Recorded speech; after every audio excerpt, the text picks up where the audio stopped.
pwedeng balik-balikan hanggat maubos yung pagkain, pwede silang pabalik-balik dito dahil walang problema. Ang ginagawang sistema, pagpasok dito, i-register sila, nagkakaroon sila ng ID. Ay, magandang araw po sa ating lahat, sa ating mga subscriber po dyan. Pasensya na sa ating itsura ngayon, groging-grogi ha. Galing kasi ako sa trabaho. Narinig niyo yung arangka ng motor, yung andar pala. Ayan. Galing ako dyan kasi wala akong tubig. Alam niyo na, nakita niyo yung paligid namin dito. Summer na. Pagdating kasi ng summer dito, nako, hirap ang tubig. Pero sawa ng Diyos, libre naman kami sa tubig dito sa amo namin. Kasi gaya niyan, sipag lang magpaandar. Kailangan tubig dito, limited talaga pagdating ng summer. Ganito kasi, ang dami kasi mga animalistic dito. Yung mga baboy, yung mga toro, kabayo. Kaya mas grabing demand ang tubig dito pagdating ganitong summer. Ay nako, yung pasiuna kong video ha, reaksyonan natin yan si Pambari 4, gobernadora sa Cebu. Okay, yung ano pala, ating mga subscriber ha, sa inyong mga suporta, sa inyong tiwala sa akin, sa inyong pagbisita perme sa ating YouTube channel. Magandang araw po sa inyong lahat. God bless po. At sana maayos po ang inyong sitwasyon ngayon sa ahang lugar diha sa Pilipinas, sa San Carlos, Pilar, Bohol. Ay sana maayos din po kayo dyan sa aking mga kapatid, sa mga igsuon diha, mga igsuunan ba, mga kaparyentihan, mga kahigalaan, mga silingan, mga basta tanan na, mga bulanan nga nagkanya-kanya na ug langyaw sa laing lugar. Nag-migrate na ba? Nag-migrate sa Pilipinas, nag-migrate sa ibang bansa, na nagiging OFW na din, kagaya ko. Okay, magandang araw po sa inyong lahat. Ito na nga yung gawa natin ng reaction ngayon si Pambari 4. Bakit hindi siya nag-post sa kanyang mga social media kaya? Mahilig mag-post kasi yan yung gobernadora na yan. Pagpunta ni Bongbong Marcos kanina sa Cebu, hindi nag-post. Sabi ko, hindi nag-post siya. Kasi, di ba kasama sila sa yung programa ni Bongbong Marcos na wala na daw gutom. Ano ba yung programa na yan na parang sinasabi ni Bongbong Marcos na estilo buffet ang pagkain niya. Kasi kung hindi daw, yung bantayan na hindi pa nakakain, pwedeng bumalik. Ipasok natin yung video yung sinabi niya kanina. Tingnan ninyo. Good afternoon. Nandito naman tayo ngayon sa Cebu na ito yung pangalawang pinuntahan natin na feeding program, walang gutom program. Pangalawa ito. Sa itong ganitong klaseng center ay nakakapagpakain tayo ng mga 200. At pwedeng balik-balikan hanggat maubos yung pagkain, pwede silang pabalik-balik dito dahil walang problema. Ang ginagawang sistema, pagpasok dito, i-register sila, nagkakaroon sila ng ID para malaman din namin kung sino yung mga hindi talaga madalas kumain para mabigyan natin ng tulong. So patuloy lang ito, walang gutom program. At marami namang nagpapasalamat kami sa ating mga partner na sa yung Hotel Association, tapos yung mga Restaurant Association na nagbibigay din, nagdo-donate sila ng pagkain para sa ating walang gutom program. Ito yung pangalawa, after this will be Zamboanga. Sa Zamboanga naman natin na ibubuo ito. So patuloy lang ito, lalong-lalo na ngayon na tumataas ang presyo ng pagkain dahil sa pagtaas ng presyo ng langis. So abangan at basta patuloy lang kami na tuloy-tuloy na magsusuporta at sana ay mabawasan na yung nagugutom at sana dumating ang araw na wala nang gutom na Pilipino. Yun naman talaga ang aking pangarap para sa atin. At least nasimulaan na natin at itong walang gutom program, lahat ng mga nakikita ninyo, pati pamilya nila ay maaaring ang pumunta rito at kumain at tuloy-tuloy namin paparamihin itong ganitong walang gutom center. Okay? Sige, salamat. Thank you. Thank you po, sir. Ay naman mga mare, mga pare. Grabe si Bongbong Marcos, no? Yan ba yung pang paangat sa kanyang negative 13 na sumadsad ang kanyang tawag nito, satisfaction rating ba yon na nilabas ng SWS na mayroong isang supporter ni Bongbong Marcos dyan na ay naku, takot na nabahala na at mukhang babaliktad na ba siya. Saka na natin yan pag-usapan yan. Basta ito yon. Anong nangyari kay Pambari 4? Hindi siya nag-post sa kanyang media, social media sa social media niya na kasama niya si Bongbong Marcos kanina. At maganda rin yung isa pang na event na pinuntahan ni Bongbong Marcos sa Bohol, sa amang Ingat to man nagbuhol. Kaya gihimo dito ay mga parang patubig ba sa mga magsasaka. Sabi ko, ang ganda. Swerte ang Bohol. Swerte ang Bohol kasi isa to sa tinamaan dito sa mga programa ni Bongbong Marcos na okay rin yan yung mga ganyan na mga patubig para sa mga para sa mga magsasaka. So, yun, hindi ako pwede magkritika nun. So, ang ko lang dito, ang focus natin dito, bakit kamo na si Pambari 4 hindi na siya nag sa social media? Nahiya ba siya na ibabas na naman siya? Umiiwas ba siya sa taga Cebu? Kasi sigurado ibabas na naman yun. At isa pa, kung napansin ninyo noong birthday ni BP Sara, hindi to nag-greet. Hindi man to nag-message kay BP Sara. Tingnan nyo yung social media niya na Pambari 4, kung nag-greet ba yan kay VP Sara? Hindi. Lahat tinabla niya na ngayon Kasi gawain niya ni Pambari 4 na yung mahilig ba siya sa pasundayag ba sa bulanon pa sa among pasundayag siya. Ay mao ni amang paganhin ni Bongbong Marcos ni PBBM kasi PBBM yan siya. Sa Cebu, ito yung nagawa namin, ito yung namin para doon sa mga batang gutom. Ito mahilig, rin to siya sa nutritionist Sabi ko, ano nangyari sa kay Pambari 4? Hindi siya nag-post sa kanilang event kanina. Tapos si Bongbong Marcos todo postura pa, di ba? Ayan yung mga mga picture nila. Ay, nako naman, sabi ko palagay ko, nandito yung pusa ko. Pinuntahan ako dito. Sandali lang. Mag-hike ka sa mga natin. Mag-hike ka. Ayan Oo. Ito yan. Alaga namin to. Alaga ko. Kasi sa amin talaga to. Dito tayo. Sintate. Espanyol yan. Sabi ko upo. Hindi umupo. Sige na.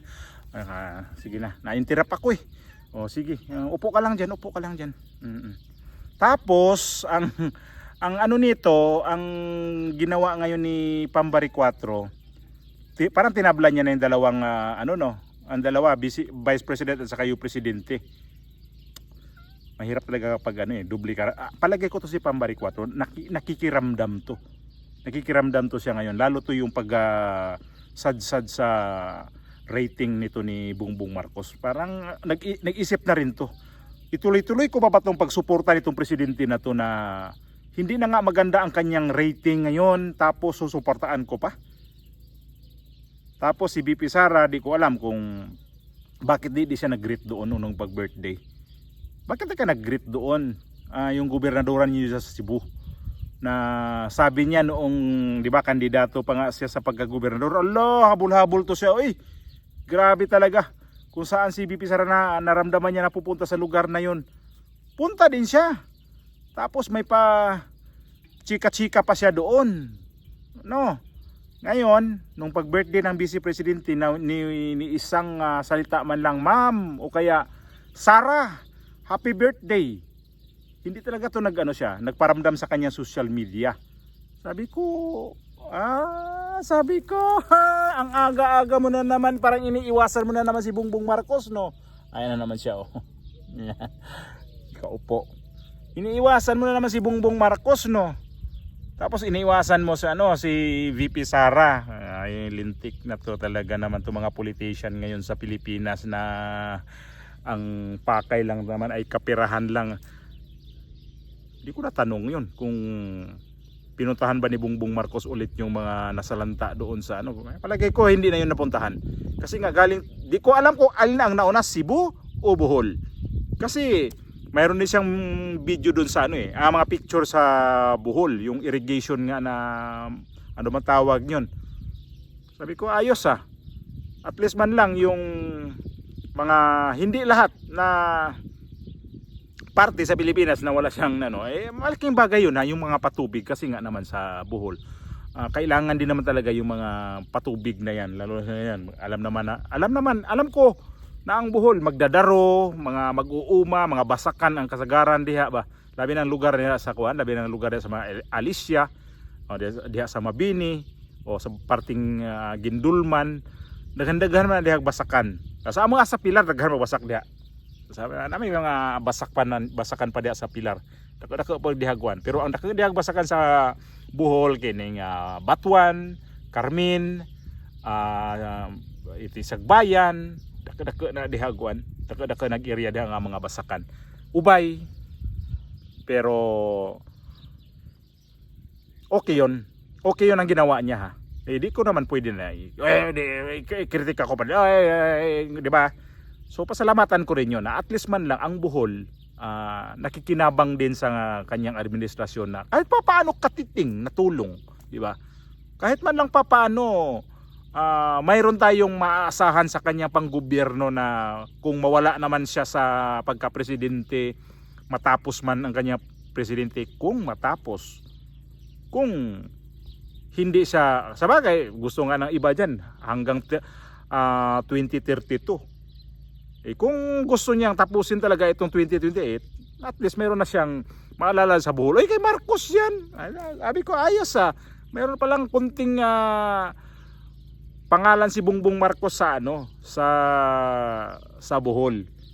So malas lang kapag itong klaseng politician na to na wala na ngayon yung negative 13 kaya yung na yan, yung project niya sa Bohol, maiangat niya doon. Alam naman natin pagka mga probinsyano, ang bilis mapasok sa bulsa yan. Mga probinsyano, ay nako, kawawa lang talaga mga liblib na lugar talaga kasi kunting kasiyahan lang sila doon ay okay na sila dyan sa kanyang mga politiko na yan. Sigurado yung ibang mga taga ay BBM na kami, BBM na kasi ganito. Uy, bantayan ninyo. Alalahanin ninyo yung BBM ninyo yan. Halos na lang wala nang 2 years. Wala siyang 2 years na natitira pang pero yung rating niya yung negative 13 talaga, nako po. Mahirap na yan, mahirap iangat yan. Kaya siguro ang dahilan nitong si Pambari 4 medyo naglaylo na. Kasi di ba may picture to sila ni Risa Hontiveros. Palagay ko ito yung targetin niya.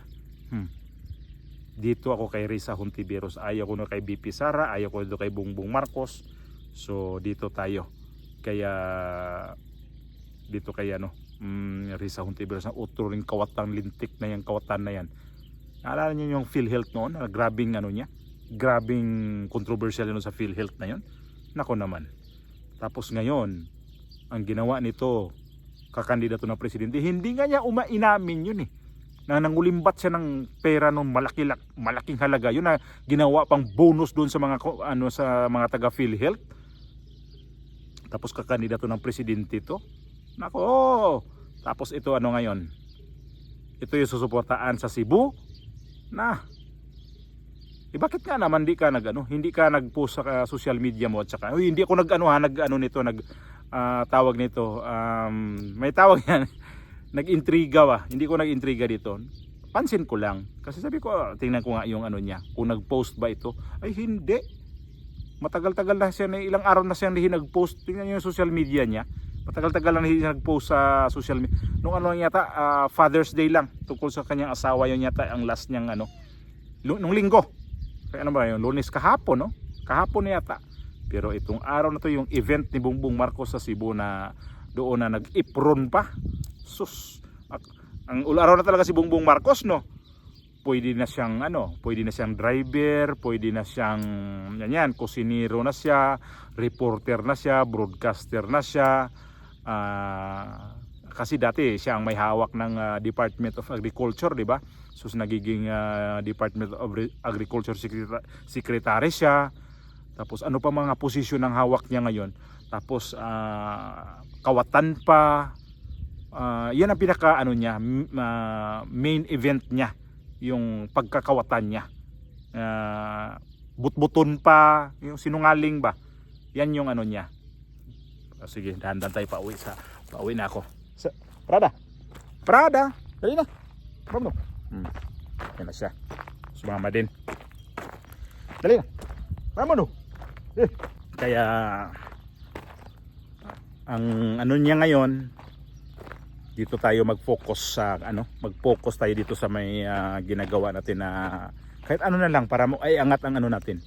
Di kagaya kay BP Sara. Natawa, may mga video ko napanood kay BP Sara ba na nagpaiksi na ng buhok. Pero wala na. Itong gobernador sa Cebu, talagang saan na kaya sa papanig ngayon? Wala na ba siya kay Bongbong? Wala na siya kay ano? Kanina respeto lang 'yon na nandoon si nandoon si Bongbong Marcos. Respeto lang 'yon na ano niya, na i-entertain niya doon, pero mga post niya di na wala na din na kasi na yung oras. So muli, maraming salamat. Kita tayo sa next vlog natin.